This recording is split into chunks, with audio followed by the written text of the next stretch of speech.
بينجمعنا المحافظة على الصلاة الفجر في الجماعة مع المسلمين. نوێژی بەیانی مسلمان عزیزەکان كان یەکێکی تر لەوانەی کە ئینسان ئەتوانێت لەژێر چەتریدا خۆی بپارێزێ نوێژی بەیانیە.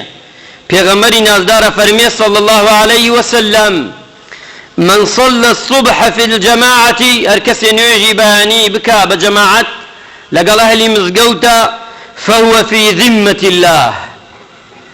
ئەو کەسە ئەو مرۆڤە ها لەژێر سێبەری زمەتی خوای پەروەردگاردا. هەر کاتێ سەفەرێک تەیە خۆت بدە دەستخوا، ئەتەوێ هەموو ڕۆژێ خۆت بدەیتە دەستخوا هەتا ئێوارە نوێژی بەیانیان مەفەوتێنە. نوێژی بەیانیان بکە هەتا ئێوارە خوای گەورە مەلایکەت بۆ دانا مەحفوظ دەکا لە هەموو خراپێک.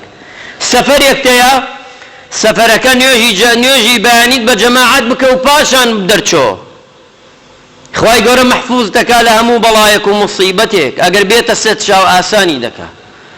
بۆیە پێغەمبەری خوا فەرمی هەر کەسێ ئەوێتی خوای گەورە لیستی لە ناوی لە ناوەکانی منافقین دەرکا با نوێژی بەیانی بە جەماعەت بکە.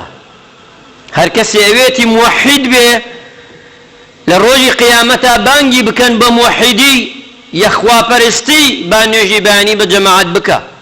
هەر کەسێ ئەوێتی بەرەکەتی دەستکەوێ، بەرەکەتی ڕزق و ڕۆزی با نوێژی بەیانی بکە.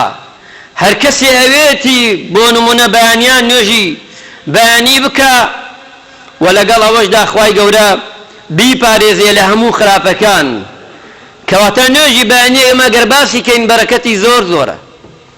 یەکێ ئەوێتی بۆ نمونە نوێژی بەیانی بکە، خوای گەورە لە 12 شەوەوە هەتا بەیانی بە عیبادەت بۆ دەنووسێ. ئەگەر نوێژی عیشاش بکەی بە جەماعەت ئەو شەوە هەتا بەیانی دەنووسێ. بەرەکەتی زۆرە نوێژی بەیانی. بەڵام